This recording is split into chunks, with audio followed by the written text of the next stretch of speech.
I'm glad Strathmore planned this trip. It was really eye-opening and exposed me to a different culture, to a different way of doing things. And you end up looking at your course and study from a very, very different perspective.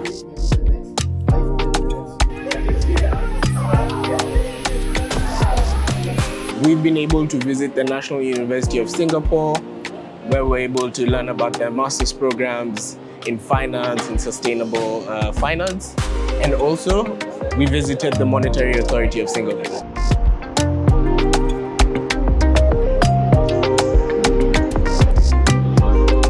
The key thing that stands out for me from Monetary Authority of Singapore visit is the framework of managing the economy that they follow. So they look at the basket of currencies that form the biggest part of their international trading partners.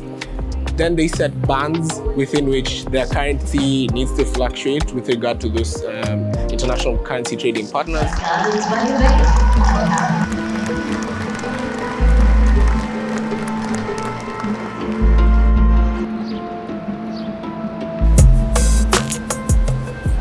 From a cultural perspective, I have admired the Singaporeans' homeliness, their discipline, and their ability to come together behind one vision of making their country great, and the very huge focus on future generations in any decisions they make today.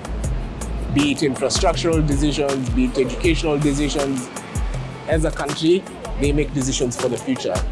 And this, I think, is a really big lesson that I can take home. Hopefully, as a leader in whatever space, be it in the corporate space, in the political space, being able to proactively plan for the future generations is going to be a key thing.